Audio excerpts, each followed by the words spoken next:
This episode of the Citadel Cafe is brought to you by listeners like you. Visit patreon.com/the Citadel Cafe to find out how you can become a patron and help make this show possible.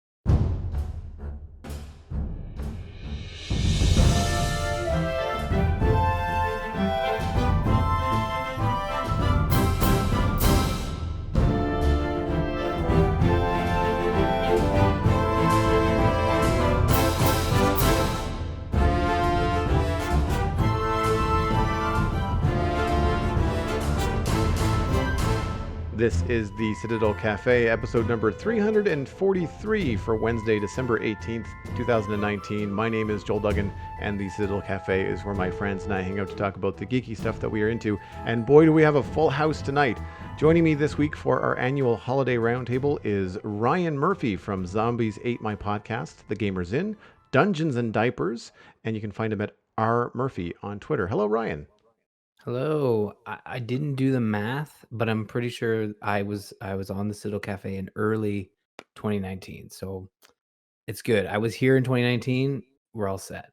Yes, I think everyone that I invited tonight was at least on once over the course of the year, and unfortunately, not everybody could make it. Brockett Vola at the Cat Volver and hashtag Candy of this day is also here. Hello, Brockett. Hello. We've got Megan Townsend, of course. You can find her at Megan Townsend on all the social media that matters. Hello. And back for, I think, the third time this year, or maybe at least the second, is Alastair McFly. You can find him at ohmyzod.com or at imcfly. Good day, sir. Good day. Or good evening, I guess. It's nighttime for most of us. My day just disappeared. Unfortunately, Stephen Sharkey Schwinard, who was here a couple of weeks ago, could not join us. You can find him at webtoons.bigsaltypond.com or at StephenESC on Twitter. And also in here in spirit is Todriel. She was unfortunately unable to make it. It's very busy holidays for her as well. So you can find her at Todriel on Twitch. And I'll have links to everybody in the show notes should you decide to go back and check out their episodes over the course of the year, or of course look them up on social media and all that kind of stuff. So I thought it would be a fun way to kind of kick off the holidays to have everybody here and talk about the nerdy stuff that we are looking forward to over the Christmas season. And to start it off, I am very much looking forward to The Rise of Skywalker, but I'm curious, Mr. Ryan Murphy, do you have plans to go see Star Wars in the immediate future, or is it going to be a little bit delayed for you? A little bit delayed. So Star Wars is a weird one because I'm not a huge Star Wars fan, but I like Star Wars. I have a friend who lives about 3 hours away that adores Star Wars. So I make the pilgrimage to race down to his place, go see Star Wars, and sometimes race back all in one fell swoop. But I think this year I've moved Christmas celebrations with my parents who live down there. So we're going to go down on Sunday. We're going to quickly eat like a Christmas dinner. And then I'm going to be like, peace, have fun putting the kids to bed. I'm going to see Star Wars with my friends, which is I guess now that I say it aloud, sounds very selfish, but it's like once every 2 years. So we're going to go see Star Wars on, I think, the 22nd. And I'm excited for it to be over, I guess. Not to sound mean, but I mean, it's been a long time coming. What, it was like 42 years, yeah. 42 years? Okay. So yeah, if this is the end, I said I'm excited for it to be over, and then someone said, like, you don't actually think it's going to be over. They're going to make these things forever. And I'm like, yeah, you're probably right. If the mouse has anything to say about it, they're going to kill it till it can't. I don't know. They're gonna keep going forever. Yeah. We're just gonna start with another family. Yeah, exactly. Skywalkers are done. We'll just start with which I'm fine with, actually. The Moon Runners instead. Yeah. Sorry. Nice. That was stupid. That's a real one, right? That's a real family. Yeah. I don't know Star Wars. It sounds real. Yeah. The Star Sprinters, them Star too. Sprinters, Yeah. Or we'll just get a Baby Yoda series. Well, yes, that's I'd watch that too. I shared a meme with my sister today, who is in love with Baby Yoda and really enjoys the Mandalorian series, and it was Adam Driver from a non-Star Wars movie on the left, very similar to those cat memes, like you have the lady shouting at the cat. At the cat, yeah. And so Adam Driver is just like, the Mandalorian is a side story, and then Baby Yoda is just sitting there all nonchalant, going, "I am Star Wars now." That might be true. Yeah.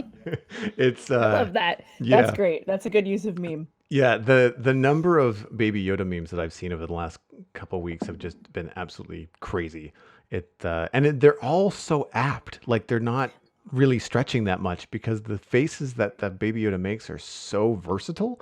Like It reminds me, there's a person at work who was just like, how, on a scale of 1 to 10, how much of a Baby Yoda are you today? And it was just like a series of little photos of Baby Yoda making all these different expressions. And I'm like, okay, well, I'm a 1 and a 4. Just based on my mood. It was great. oh, that's great. Psychology classes and things like that, or child psychology point to the Baby Yoda. Like how do you feel? Exactly. Yeah, Nice. exactly. That's what it was. Yeah. Ryan, have you been keeping up on The Mandalorian? Yeah, actually, well, I guess I've fallen behind again because they released a new episode today. Today, So yeah. yeah, I'm now behind by one episode, but I've been trying to keep up because it's really good. Honestly, as someone who's not a huge Star Wars fan, I'm really appreciating the show and the quality of the show. So I kind of like it better than waiting for the movie, I guess. So it's been nice. Yeah. It's the first time that we've had a high quality production Star Wars serial. Like everything else has been a cartoon, right? And they're still Yeah. good, but live action has been either non-existent or just not possible until now. There wasn't the money or the, I guess, the directorial experience behind it. But I'm really enjoying it. Brockett, this is the first time I've had you on the show since The Mandalorian has been out. Have you been watching? We did. Like Ryan, we were caught up, and much like parents, we were high fiving, and then we saw that 7 dropped, and then we're like, well, we were a brief moment in time, and we actually might beat most of my friends because most of my friends who would babysit Emerson will be out of town for the holidays, so likely we won't see Star Wars until closer to maybe 2020. So it's even more of a danger zone for us as far as the movie is concerned. But The Mandalorian's been great. And what's interesting is I think Laura is definitely more Baby Yoda centric. Like that brevity is really interesting to her. I like Westerns, so the dryness and the quiet and the pacing of it does not bother me, but I can definitely tell anybody who probably wasn't a big fan of Rogue One's like drabness, maybe a little bit, might be turned away from Mandalorian, but I've enjoyed it so far. I thought the quality's been really good.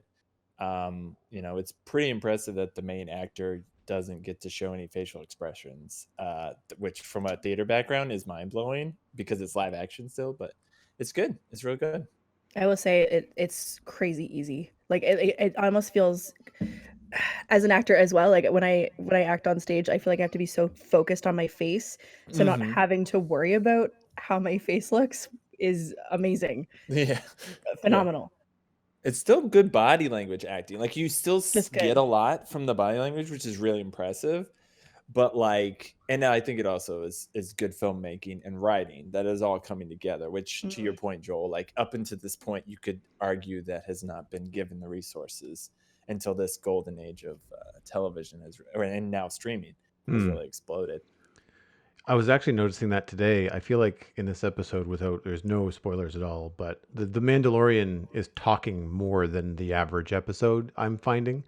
And so he's talking to different people and has different attitudes towards those people. And there's a lot of like head tilting, and it's either down or to the side or like, a slight adjustment from left to right. And it kind of gives you this impression of like, is he, posting a thought to someone, or is he making a statement?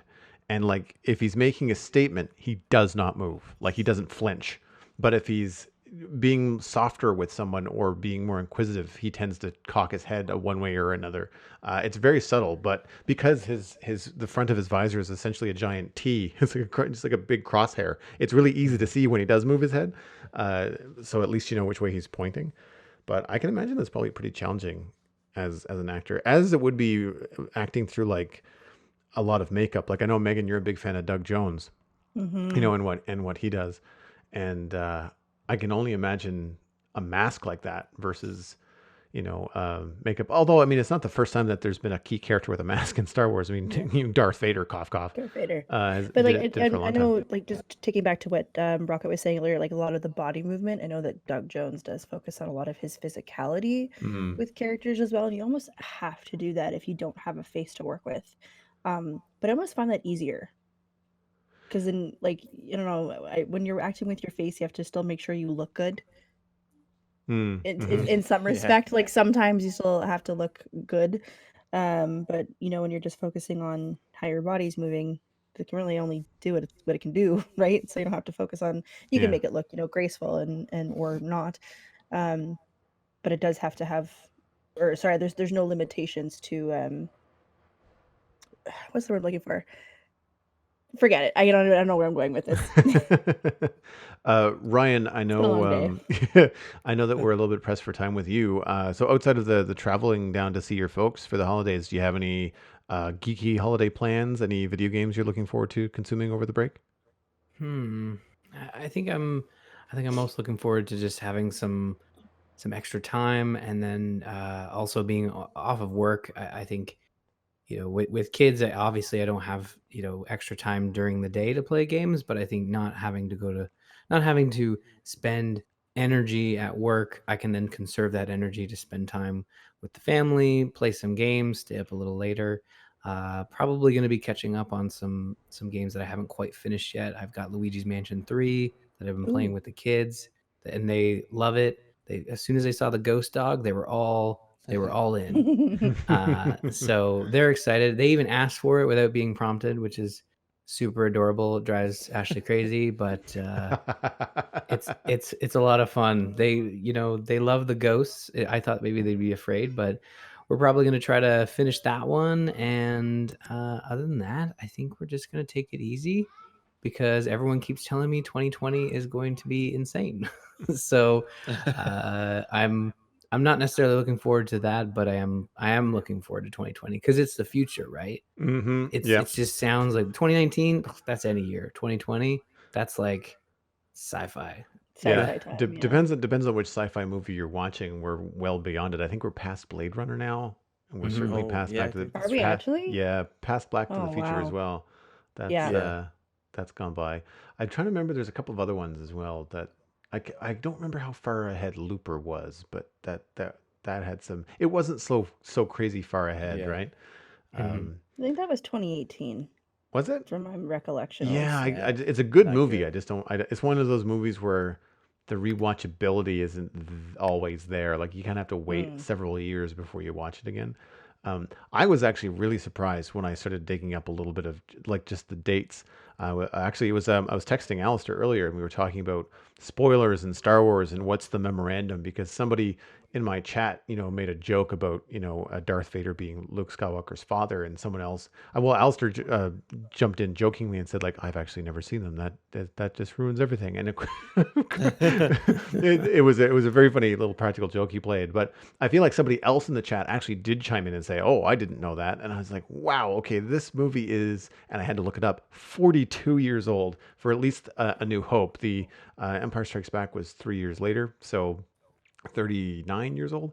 But still, like that, those are old movies, old movies. And I don't know if you can really hold any kind of spoilers on stuff that's that old, but I'm really hoping that the internet will just respect the fact that this is 40 years of this particular family arc in Star Wars coming down to a finite point. You should have stopped at, you really hope the internet respects, and then full stop, and then know that was not going to be the case. Like, it does not. It respects nothing, and it will never respect anything, which is a shame, but it also, what unites us will destroy us, essentially. Yeah. I wonder if like, I don't remember a lot of like spoilers coming out of The Last Jedi right away. I remember Force Awakens certainly like had some stuff that people were talking about. There were those moments, but I guess the last time I've seen like Star Wars spoilers sort of posted was with Baby Yoda and The Mandalorian, because I think that's such a capturable moment. And plus it's TV, so like you can grab a GIF, no problem. But I wonder, like, I've not heard a lot about the Rise of Skywalker outside of what people are talking about in the trailer. So I wonder if it's going to be for the first couple weeks, if it's going to be people really out there talking about it. I don't know, like reviews were posted today. I haven't seen a lot. Maybe I'm just not on the internet as much as I used to be. I've also been don't know. avoiding and scrolling pretty quickly. I mean, Alistair, have you seen any spoilers for Star Wars or anything, any reporting? You're usually on the cusp of this kind of thing. Yeah, I haven't. I haven't really been on sort of too much today anyway. Partly just sort of winding down. I'm seeing it tomorrow. Oh, wow. Okay. And I am that's, too. yeah, Megan and I are both going to go see it. And I wanted to get tickets opening night so that I could enjoy the internet. Yes. That's really what that Yeah. yeah. Come to the So smartest that I thing. don't have to go through all of this pressure for like a week. Yeah. But there was there's a guy called Carl Smallwood who has a channel on YouTube called Fact Fiend, and he tweeted saying that one of his friends had it spoiled by a Funko Pop toy. So even the Right. toys are having stuff in it apparently that will spoil Lego stuff. is notorious for that, I feel like. Mm. Like, Mhm. I don't know, there was just one set for the Avengers Civil War in which it was the hangar fight, like on the plane tarmac, and there's one particular figure, I won't say who, but basically one of them was a larger than normal Lego, and and that was like a big moment. And so like I think people were like, oh, I guess that's gonna happen in the movie. And sure enough, that sort of stuff. But it's Right. just that's one of those things, yeah, it's a bummer. Especially since the internet will find those toys that are put out way too early and Yeah. then I've post it all over. I've seen some Star Wars Lego stuff where I stop looking at it before I see the movies because, of course, they put the marketing out so early and the toys are always supposed to be out for Christmas. But with the movie releasing so close to Christmas, as a toy manufacturer, you don't want your toy line being revealed on the 22nd of December. Yeah. But I feel like, it's not so much that there's a lot of plot spoilers, but I like the visual reveals. Like I remember seeing a toy for Kylo Ren's shuttle from The Force Awakens, going like, "Oh wow, that's really cool and different," and then going, "Ah, crap." Like that would have been really cool to see for the first time on screen, not in Lego form, which is usually a poor representation of, especially because it wasn't like an Ultimate Collector's Edition. It was like the Lego minifig scale version. So See, I'm the exact opposite with stuff like that. If I see something in like a Lego form, I'm like, oh man, that's gonna look really cool in the big screen. Can't wait to see that. Like that's immediately my thought process with that kind of stuff. I also like I'm if I didn't go see it tomorrow, I am still going. Don't worry, Alistair. But I would not really care if I got any spoilers. I don't know if I care about Star Wars that much. Is that sacrilege to say? No, I think I mean everybody has different levels of interest, as Ryan pointed out earlier. I think for me, it's just that spoilers do bother me, and so that is one of the few things that do get under my skin. But I grew up with Star Wars. Like I grew up watching them on beta tapes because there was no other way to see them until they were re-released in theaters in like '97 or something. So Yeah. it's not like I think it's a little bit different where people some people these days that are Star Wars fans, they started when they were going to see the episode 1 through 3 in theaters as kids, right? And that was their experience. And so they didn't have this long breadth of no Star Wars. They've had Star Wars in one form or another for 10 years. And I feel like for the generation that grew up watching the films either in theater or slightly thereafter on home video where you didn't really have any other choice to go see them, I think it does have a little bit more of like a pressure behind it in terms of like you want it to go well because it's important. I think it's one of the reasons why people didn't like, The Last Jedi so much is because it didn't live up to their expectations. And I've been easier on The Force Awakens. It's not the most original movie on the planet, but I do find that I will rewatch it and enjoy it because it's still good Star Wars. Yeah, I rewatched that one recently, and it still holds up, in my opinion. I It's really funny, liked it. I was about to do this the other day. I was thought, I've got a couple of nights here. There's nothing much on Netflix. I've got Disney Plus. I can pop open The Force Awakens and watch it. And I got as far as to hit play and watch the Lucasfilm logo show up. And I thought, oh, wait a minute. I haven't watched a Star Wars movie in a really long time. And I'm about to go see it in theaters in just like 4 or 5 days. I'm gonna wait for this whole Star Wars fanfare, scrolling credit experience until I'm in the theater. Like this is the last time for a while that I'm gonna be able to go to the theater for this experience, and I decided to just I'll rewatch them all some other time. I remember the other ones well enough that I think I can follow, the Rise of Skywalker and see how they're gonna play things out. Ryan, speaking of Lego, I know that obviously your kids are into Luigi's Mansions. Are there any Lego things on the kids' wish list this year? Not yet. They're not quite that advanced. Like, I mean, they're still quite young for Lego. But honestly, Ashley and I are both, Lego heads when we were kids, if that's the way to put it. But I think once they get older, they'll be in good company where they'll ask for Lego, and they'll probably get it because the two of us will want to help them.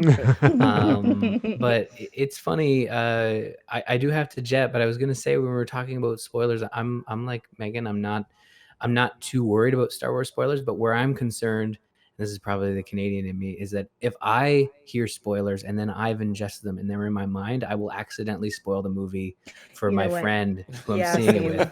Yeah, I don't care if people tell me spoilers, but I'm worried about telling other people Yeah. spoilers.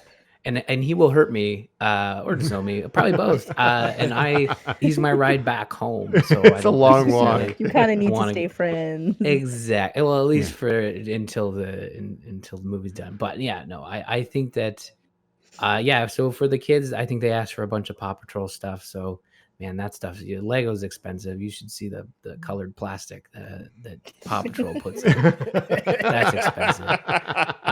But yeah, I do have to run. I do appreciate you inviting me on. I apologize for being the person who says I got a jet in 10 minutes, and then every time we say, oh, we should ask Ryan because he's got to go. So I feel terrible. So now everyone else can It's all good, man. chat. It's all good. Enjoy the rest of your evening. And if I'm not talking to you, have a very Merry Christmas. Merry Christmas. Everyone have a fantastic holidays, and it was good to chat. Bye. Bye, Cheers. Ryan. Happy holiday. As I mentioned at the top of the show, we'll have links to Ryan's podcasts and other places where you can find stuff that he does with video games, zombies, and diapers, all on the show notes at thecitadelcafe.com. Well, that I think is probably a lid on the Star Wars talk. There's only so much you can do without having seen the actual movie. I'm curious, Brockett, you seem to have like a catalog of things that you've watched, and we always have these great conversations on the show about where it kind of sits in your fandom. Is there anything that stands out to you in the last 10 years, seeing as we're coming to the end of a decade, as like a geeky highlight moment? In the last 10 years? 10 years. I mean, to be utterly frank, I would say superheroes have always been one of my favorite genres. Like I said with The Mandalorian, I did kind of grow up liking Westerns. And I had the VHSs of 3 Star Wars films, all the Indiana Jones films, but I also had VHSs of Superman, the Max Fleischer cartoons, just watched this over and over and over again. And at the time, space and cowboys, like early 80s-esque, I still felt like we're still pretty dominant. And then spies were like that thing. And so I understand the Marvel fatigue. I understand superhero fatigue and all manner.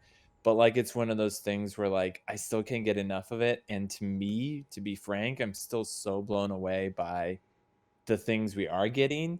Not to get into it for anybody who hasn't seen it, but the completion of the series of Watchmen on HBO. Because as far as I know right now, there's no necessarily plans for more. I don't know that really does anything different. But if anybody's ever like, some people I know, and I've almost gotten to that point with the child where I'm like, all right, great, it's on the first season. Tell me when it's over so then I could just watch it, because like it's hard for us to keep up with things, and then so on and so forth. But like it's done. It was like 9 episodes or whatever, and that was even off a property like you're saying, Joel, like that is an old comic that kind of also quote unquote rewrote the superhero genre, and they're still making really engaging superhero stories in that sense, and it's a worlds differently than what you would find in like a Marvel film or even a DC film or whatever you want to go. So for me, I guess for the last 10 years, I've just been so happy with superheroes. Like I wish my boy Superman was still a king of the heap, but I appreciate the fact that we're in a new era where like I just rewatched Captain Marvel and how phenomenal that film is, and I really hope my daughter Emerson appreciates that film. Not like she has to appreciate that film for any one reason, but like it's like a great superhero film of a superhero that I don't normally get to see in all my years of watching Superman, Batman, Spider-Man, who I still love. I still love those films, but I'm also getting to see Ant-Man. I'm also getting to see all these different spectrums of characters with wildly different. I think there's an announcement of maybe is there a Moon Knight film coming? I like, or something related to Moon Knight. Like that's such a wacky, weird character that if they did anything with, and it was accepted, you'd be like, wow, well, we really have gone all the way there until Squirrel Girl gets her own film. But I'm waiting for that, honestly. yeah, I'm serious. Like, apparently she's like the strongest DC character ever. yeah, I think I've heard that. I think, yeah. Because she was like an auto-generated stat or something, and all of her stats are stupid ridiculous. I just remember that being a thing circulating in the web for a while. Yeah. Alastair, do you have anything that's stuck out to you over the last decade in terms of geeky entertainment? There's probably three moments that kind of come to mind. So one is just, going back to all the Marvel stuff, just the culmination that End Wars brought. Endgame. And just seeing what a decade of Marvel films had kind of built up to, where it felt, that the payoff was there. Also, when we went to 2015, being a huge Back to the Future fan, I lined everything up. So I watched Back to the Future 1 on New Year's Eve, and I timed everything perfect to the minute so that as soon as we hit midnight and went into 2015, that's the exact time the DeLorean arrives in Back to the Future 2. That's really cool. That's really cool. Nice. So I planned this out big time, and that was such a great kind of thing to go, they're in 2015 and so are we.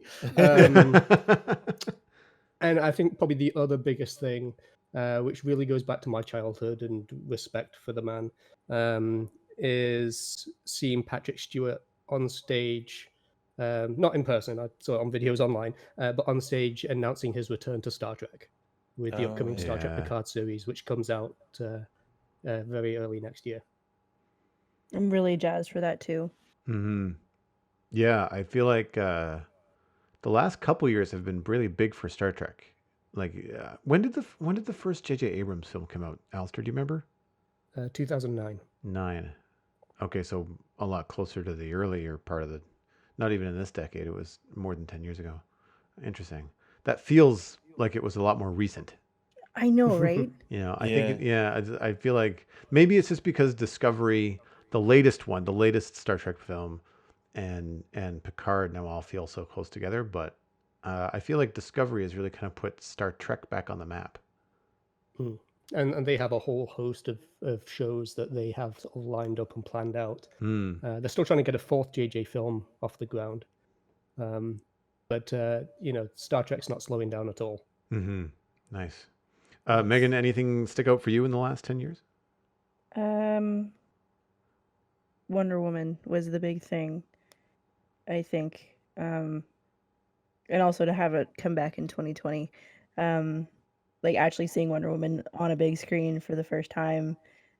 She is like my number one favorite superhero, and to have her like actually be a relevant part of geek culture and kind of have people, see that she's in her own right a really powerful superhero was really awesome. And then just as a woman as well who never saw a lot of female superheroes, having Wonder Woman and Captain Marvel and all these amazing women in cinema and superhero films has been really rewarding and really nice. And like we were at HalCon this year and seeing a lot of little girls walk around as Captain Marvel and little girls walk around as Rey from Star Wars.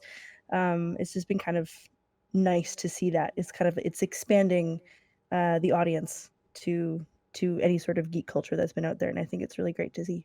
Yeah, I think that Wonder Woman preceded Captain Marvel. I mean, I'm sure Captain Marvel was probably in the process. Like, it was probably planned either at the same time or roughly, but I think it did come out ahead of time.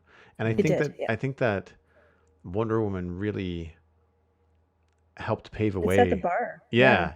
Because I mean, not only you and I have talked about it on the show a number of times, but it's a phenomenal film um, to to introduce Wonder Woman to a modern cinema going audience.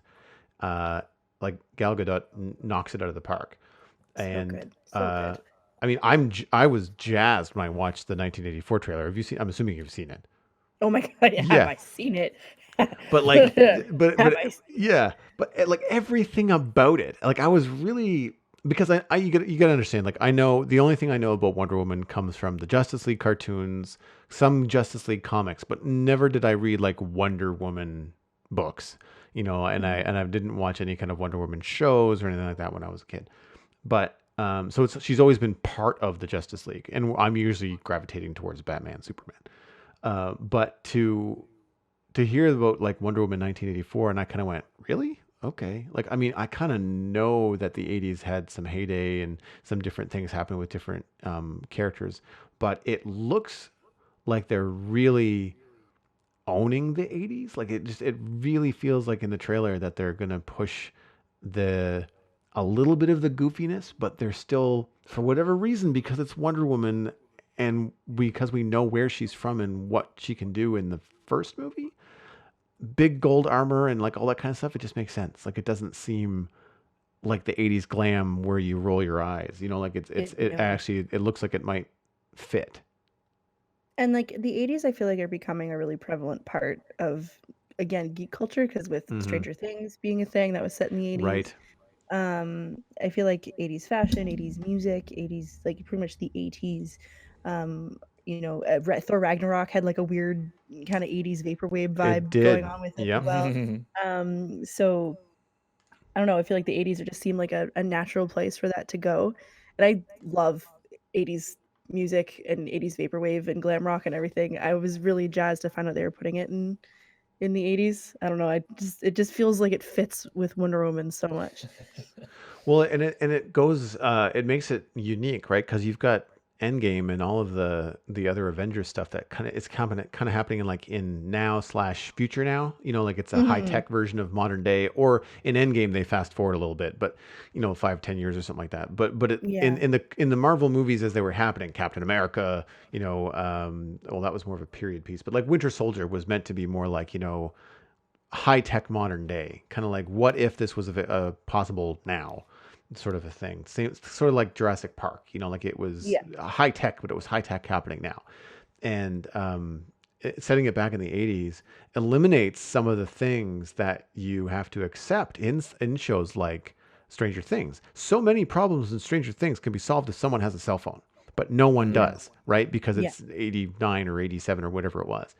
And I feel like that's going to be really important in Wonder Woman. Like it keeps it in a way. I mean, I'm sure the bad guys that she's going to be fighting are going to be a lot more sophisticated than bank robbers. But I always say, like, I will watch Superman stop a bank robbery. That's fine in a film. That's totally fine with me. I don't need it to be super high tech and fit with a modern day, sort of audience. And so I feel like by putting Wonder Woman set in 1984, they give themselves an opportunity to tell a really good story without modern day technology muscling in there and the internet making it mucky. Finding all these different loopholes. It focuses you on the characters as opposed to all the stuff around them, which I think is going to be kind of cool. Sorry, go ahead. I would say I'm confused. Maybe you can fill me in because I'm confused how Steve Trevor is in it. I was about to say that. I was about to say, like, I'm really interested and very curious about how Steve is there. There were rumors that he is playing his own grandson. Like, this is Steve Trevor's grandson who we're seeing. Is he Philip J. Fry? I don't know. No, she calls him Steve. I don't know. It's all weird. I know. I'm hoping that there's no time travel because there does seem to be a bit of a fish out of water vibe in the jokes about he's in there in 1984 with her and they're talking about everything is art and he's looking at a trash can and she's like, no, that's just a trash can. And so it does kind of feel like that. Well, I can't remember what it was. There was a movie where they brought someone forward in time and he was it was Leopold or something. I can't remember what the name of the film was, but it was a romantic comedy where somebody gets brought forward. I think it's Hugh Jackman. Kate and Leopold. Kate and Leopold. And so there's all these moments where he's looking at like taxi cabs and subways, and he's got this like fish out of water, kind of thing going on. So I'm hoping they don't overdo that. But I mean, it's still like, I mean, I obviously will go to see it. It's going to be a fantastic ride, I'm sure. I think that's kind of interesting though, because it's kind of like role reversal, because before she was the fish Mhm. out of water with everything. And Oh, that's right. You're right. right. So now Yeah. like maybe it's her turn to kind of guide him along, which I think is a Oh, really that's true. nice kind of circle. That is Mhm. true. That's right. I forget about That that would with be like the very ice smart. cream and Yeah. her, but I think the part of it there was that I forgot about it because everything about that it was set in the 40s, right? 40s? 30s. No, 30s. Yeah, when 30s was the because First World War? First World War. Yeah, So First World. So like 1900 to like 1909 or something. Sometime around then, I think. yeah, Yeah, it was set in the First World War. So Yeah. I think Early 1900s. because World War II was in the 40s, I think. yes, yeah, Just looking it up. yeah. Well, Probably you looked that around up. 1914. 14, Was the start 1914. date. Okay. Right. Was the start date of Yeah. yeah. So for me, I have like a broader spectrum of stuff. Netflix in general, like over the like streaming, I guess, as a blanket statement, but Netflix specifically has kind of paved the way for some very good non-traditional cable content. Mhm. You've got things like Stranger Things. No longer a fan of this particular show, but when it was first out, I really liked it. House of Cards, Lost in Mhm. Space. You've got, and if we're swinging back to extended cable, the other big thing that happened for me is Game of Thrones. That defined, I think, not like it defined the last 10 years in terms of entertainment, fantasy, and sci-fi stuff.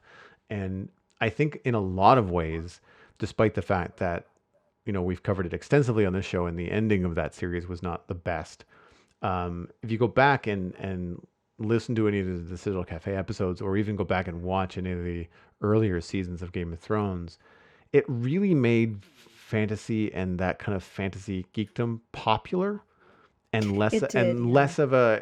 it made it more mainstream, right? It became water cooler talk, not nerdy, kind of like only two people in the corner are talking about this really show very passionate, this very odd show passionately. Everybody was talking about it. Like it was Mhm. the thing that brought everybody in.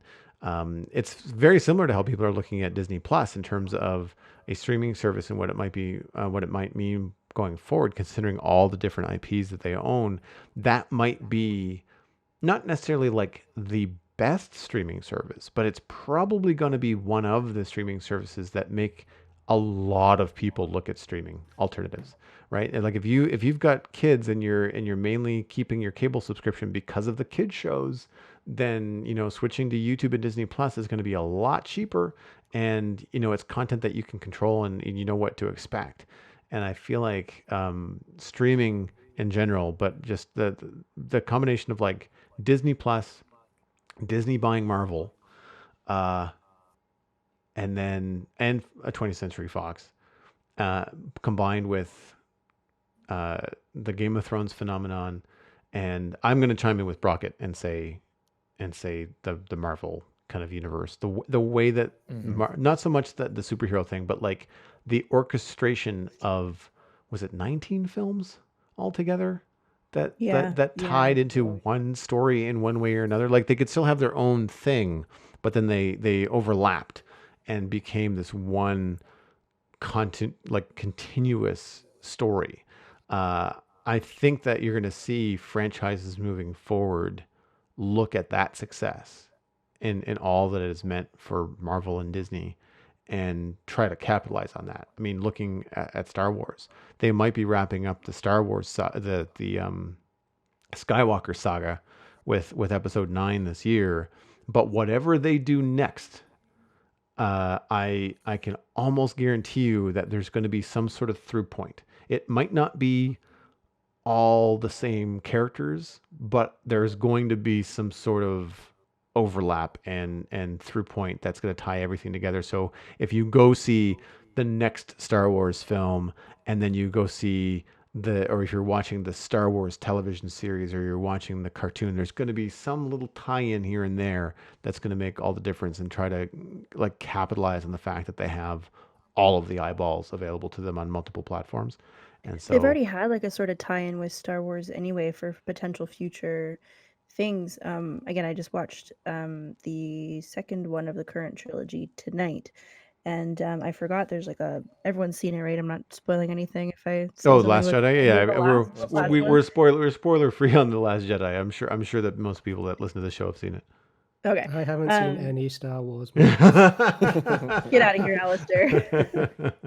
So he's starting with the rise of the Skywalker and working backwards so he can see the journey in reverse. There you go. But no, at the end of this last one that came out, was I never remember the names. It's all Star War. That's kind of how I refer to it all. It's all just a Star War. But there's a little boy on the casino planet that they end up going on. And at the very end, he uses the Force to bring a broom to him. Right. It's really subtle. It like blink and you miss it. And I noticed it, and I had to get my boyfriend to back it up and watch it again. He was like, "Oh shit, I didn't even know that was there." But I feel like that's a hint for something else coming later. So it's obviously not the end of Star Wars. It's just it's another potential thread for the universe. Yeah. Broomchild will be Broomchild. the greater storyline. Skywalker was cool, but Broomchild, talk about Moonrunners. Broomchild is definitely going to be Bruni one of the Broomchild worst is his names, but like very popular. The Star Sweeper clan. That's what's going to Star Sweeper. Star Sweeper. That's really great. That is not bad, Joel. You need to really get on that before Disney right. Totally just like has a cease and desist. Yeah, that's not going to infringe on any IPs at all. Oh man. So how is everyone going to be spending their Christmas holiday? Alistair, do you have any nerdy plans? Do you have any? I know you're into tabletop gaming. You've obviously got plans to go see Star Wars with Megan tomorrow. Anything else on the go that is of the nerdy ilk? Not particularly. I mean, I've got a board game called Star Trek Ascendancy, which I know that I've talked to your Megan's ear off quite a bit about offline. You've been threatening to play that for so long. Yeah. And 2 new expansions came out, so I'm looking at really kind of digging into those over the holidays. And normally I have this kind of routine of watching certain movies like Die Hard, Santa Claus the movie, and Home Alone. And this year I've decided I'm going to actually avoid any of the films that I normally do, and I'm going to try and seek out some Christmas films that I've not seen, and just sort of dig around the barrel and see what else is new that I can find, just for a bit of a change up, really. I know that Stephen Sharkey Schwennard, who couldn't be here, he watched Klaus, I think, on Netflix. Oh, I've heard that's amazing. He said it was very good. Yeah. And I think it's phenomenal. it looks good. I mean, I haven't sat down to watch it because I haven't been in the animated film mood lately. But it looks like it was very, very well done. And I didn't really get any crazy voice recognition from the cast, which is good because I find that some Netflix shows, they like DreamWorks, they tend to like lean in on the celebrity voices a little bit too much sometimes. Like I can't unhear Jack Black as the panda in Kung Fu Panda. Like it breaks the immersion a little bit for me. They're still phenomenal films. I really like Kung Fu Panda, the first one. I thought it was hilarious and beautifully animated. It's just for whatever reason, I can't unhear Jack Black. There's no mystery there. Whereas and they do a better job with this at Pixar, even though I think it's Craig T. Nelson does Mr. Incredible. Yeah. In The Incredibles. I didn't necessarily see Craig T. Nelson when I was listening to that. Like, just because he's not... You're old enough to know. Like, I feel like most people who saw it were like, he is Mr. Incredible, and all their parents were like, no, he's Coach. Yeah, exactly. Like, and you're like, what? Who the heck's Coach? And I'm old enough to know that, but for whatever reason, it just didn't... He wasn't so well known, you know? But they do that with well-known actors, too. Like, I mean, Woody is Tom Hanks. I mean, Yeah. everyone knows who Tom Hanks is, but for whatever reason, he melts into Woody, and I don't think so much about it. That's also just Tom Hanks. Tom Hanks can just That's true. melt Yeah. into any role that he can do. True. Like he's Tom just Hanks will a play chameleon. Tom Hanks in the Tom Hanks biopic in like 5 years. It's gonna be weird, but he'll win an Oscar for playing himself, and they'll say no one's played Tom Hanks like you did, Tom Hanks. And he'll be like, "Thank you." He'll be like, "I know. I'm sorry. I felt this, and I had to take this part." Oh, that's good. Brockett, do you and the young family have any nerdy plans over the holidays? Well, we'll try and see Star Wars at some point. We will probably tonight or in the next couple nights try and see the next Mandalorian. Personally, I've been rewatching. So my wife and I finally saw Endgame probably about 2 weeks ago, and since then, I plan to rewatch it. But I was like, you know what? I'm gonna pop around and rewatch a couple Marvel films since then. So I've been rewatching mostly all the Caps because I think for the most part, for my money, the Cap franchise is the best of all the Marvel films. Like, there's not a bad one in the bunch. For me, and then I rewatched like Captain Marvel and this stuff. So I've been bopping around watching those, and also on my queue is to watch Big Hero 6, which I never got to see, and I really Wow, wanted to really? see. Yeah, Oh, you're absolutely. gonna I've heard love it's just it. so fun. Like it just hit it this one Christmas where I was in Dallas, and my father-in-law and I went to go see it in theaters, and it was sold out. So instead, I saw this Chris Rock movie with him. It's the most strangest jig jag. So I've seen that Chris Rock movie, which I cannot name, but I have not seen Big Hero 6. So I'm planning to try and see that. And recently, I started on the video game front, Ni no Kuni, Wrath of the White Witch, the first game, which, if anybody's not familiar with it, it's basically like playing Miyazaki as like a fantasy RPG. And I got to tell you, it's exactly that, because like there's animated parts for cutscenes and there's computer generated cutscenes. But the way they did the cell shading, the way they kind of animate Miyazaki in general, it's very like unobtrusive when they switch, and it's still incredibly charming and incredibly like one of the main people is like a Welsh speaking tiny little thing with a lantern hanging from its nose. It's just it's just perfectly like exactly what you imagine from that that sort of animation and what you have come to expect from that. So that game, I think, and then just trying to catch up on a couple things here and there, and whatnot. I think I might try and start myself his Dark Materials, which oddly enough I haven't heard anything good or bad about on HBO. I watched like the first couple episodes of that. It was something. It was something. Okay, all right. Well, Like it looks beautiful. It looks amazing. yeah.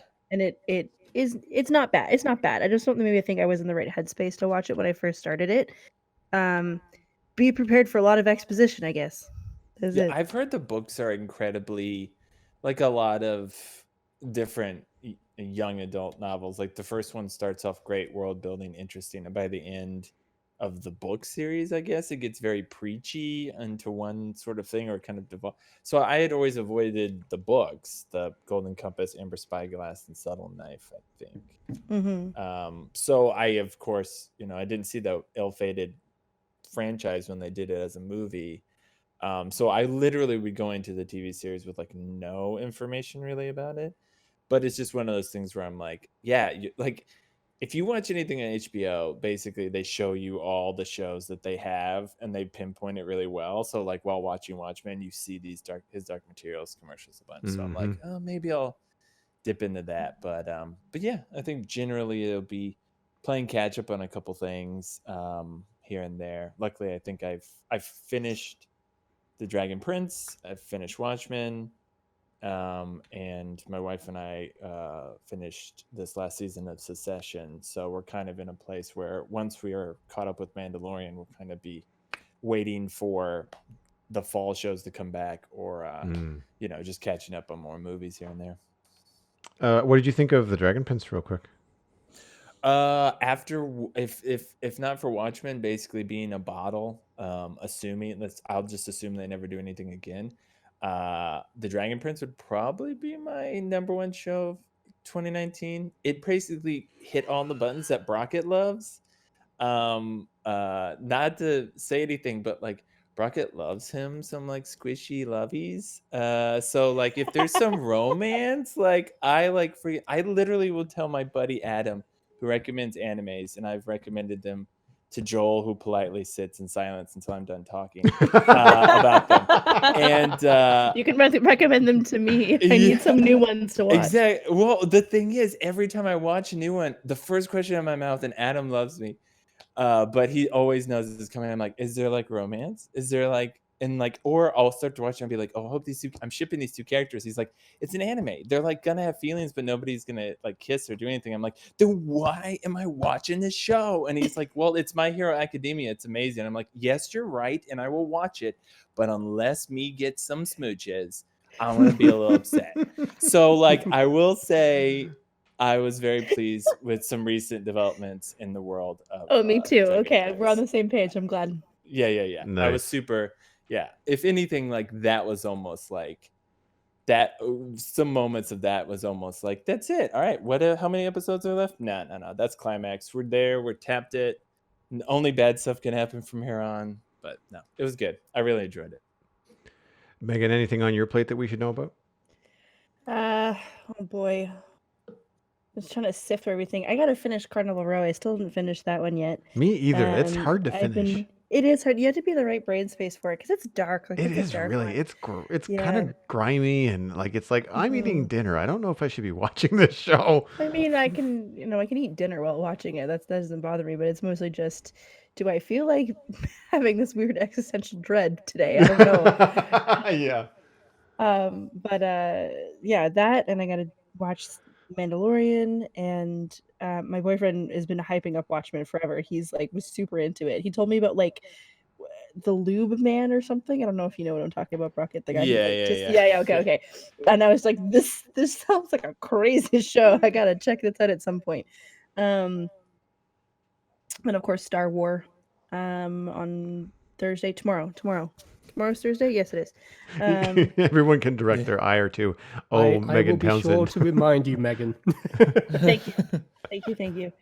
And oh boy, there's so much. I'm trying to just work with OBS right now on my computer because I'm looking at starting up a stream channel in the new year. So a lot of my homework has been software knowledge.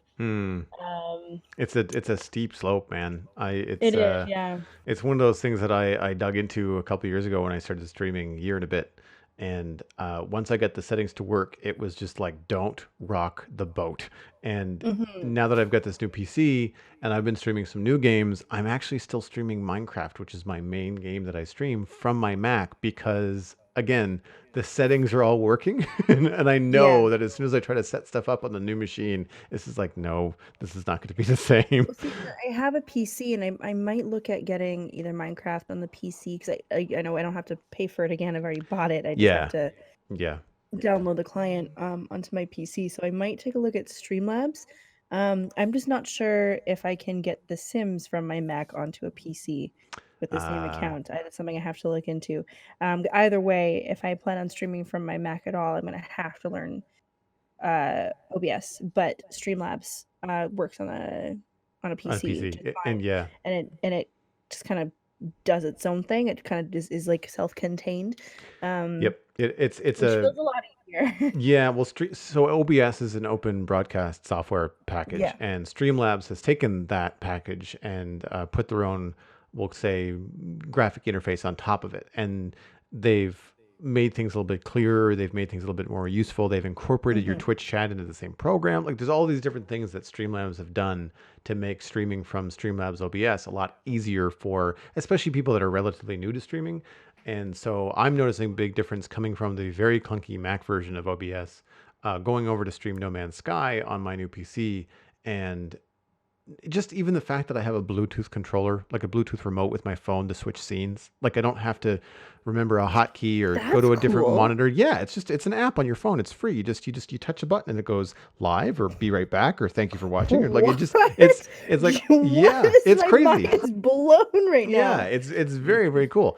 and Okay. again, like the Twitch integration, like if you had limited space, like I have the luxury right now of having two computers next to one another, so I just use my Mac to monitor the chat room. But I'm not always going to have that choice. Eventually, when I move the thing to a new desk, it's going to be separate.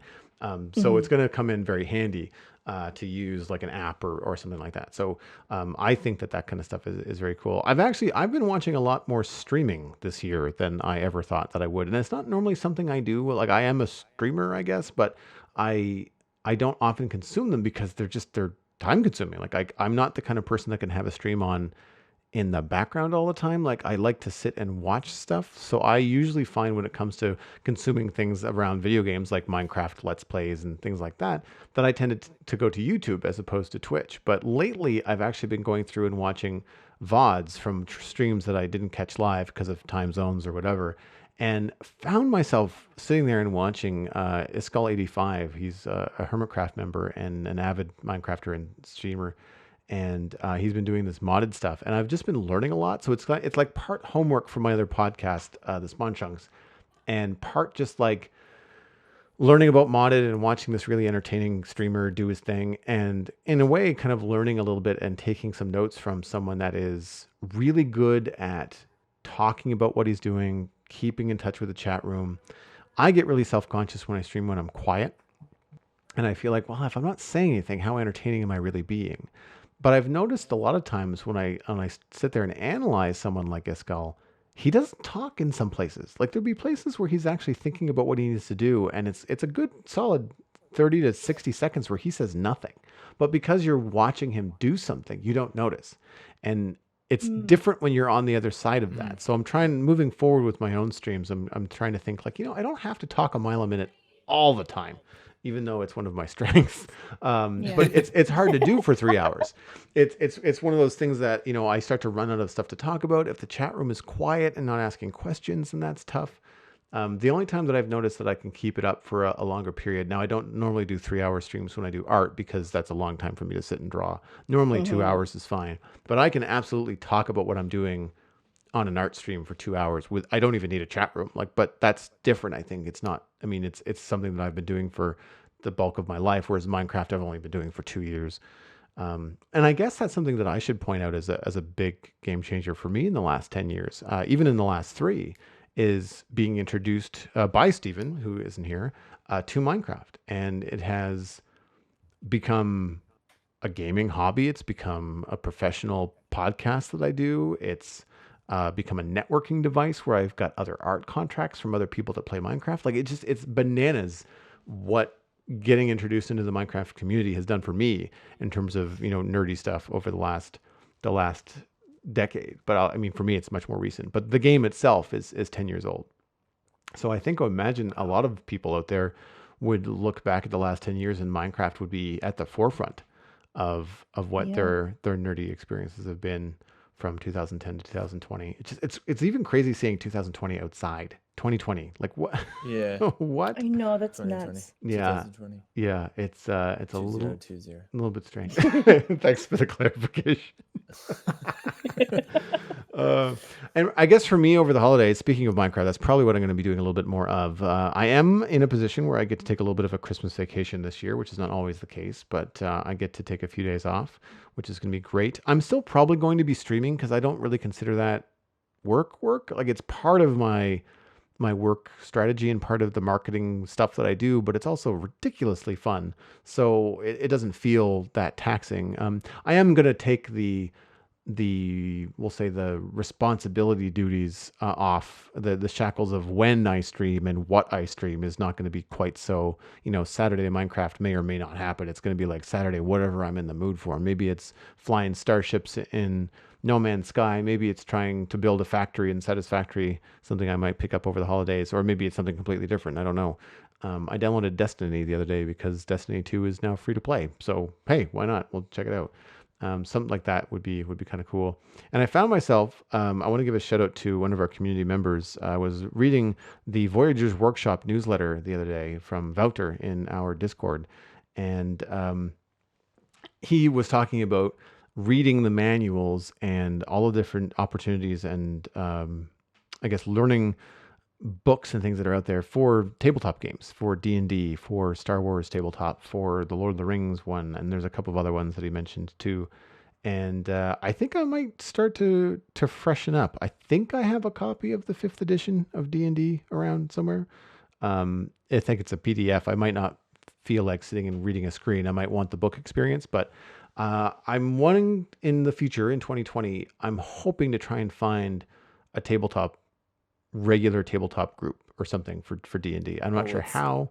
That's the real quest, Joel. Yeah, I know. We all are. We're all trying to find love, and we're all trying to find a good party that we can campaign with, where nobody will abandon us, God, and our DM I won't know a move away. number of campaigns if you need a campaign. I Yeah. have so Oh, that's I phenomenal. almost have too many is the problem. No, the thing is, like, I don't have time for anything too robust, but at the same time, I'd also like to do it with some people that I maybe already know. Like, it would be also a good opportunity to spend time with friends because I work so much, and because we all tend to be at home and stream movies and things like that so much. It would be a really good opportunity to unplug and just be at a table in front of humans for a little while, even if it is only like once a month or whatever happens to So I work out. almost have the exact opposite problem because I work with people so much. When I come home, I'm like, I don't want to talk to anybody. Nice. All right. Well, I think that's probably a good point to wrap it up. Thanks so much to everybody for hanging out tonight and giving your thoughts on the last decade or so of entertainment. I think it's been an awful lot of fun. I'm going to go around the horn with you guys first before I go into the long exit. Megan, if people are curious about you and what you're up to, where can people find you online? People can find me online on Twitter, Instagram, and YouTube at Megan Townshend. And if you'd like to, actually on Twitch too, Megan Townshend everywhere. Twitch, Instagram, Twitter, and YouTube. Yep. Alastair, any place that we can direct the folks to find your work? Easiest just to find me on Twitter at imcfly. And I do have a website, ohmyzod.com. Haven't updated that in a little while, but I do intend to do that at some point. We'll have them all linked in the show notes. And last but not least, Brockett, where can people find you? My handle, if I'm anywhere, is the Cat Volver, usually one word. That's pretty much it. You can find all of the show notes for this week at thecitadelcafe.com. The music for the show was composed, of course, by Kevin MacLeod. And if you have some thoughts over the last decade of entertainment and you want to send them in, that is thecitadelcafe@gmail.com. I think it would be great to kick off the new year with some listener email. So you can find us on Twitter and Facebook as well. You can subscribe on iTunes, Android, Stitcher, Spotify, and maybe in 2020 on YouTube. It just depends on how much time I have. Honestly, with podcasts, though, sharing the podcast with friends is the best way to spread the show around. Word of mouth, poke a friend in the arm and say, hey, they had a great holiday episode. You might be in the mood for this kind of stuff. Share the podcast and let people know where to find it at thecitadelcafe.com. My name is Joel Duggan. You can find everything I'm doing online at joelduggan.com, including links to my other podcasts like the Spawn Chunks about Minecraft.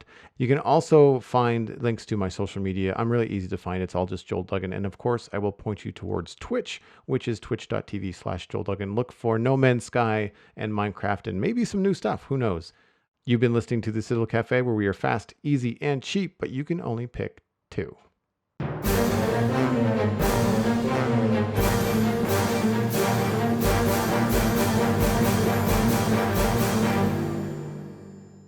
It's 2020. Just to clarify. 2020.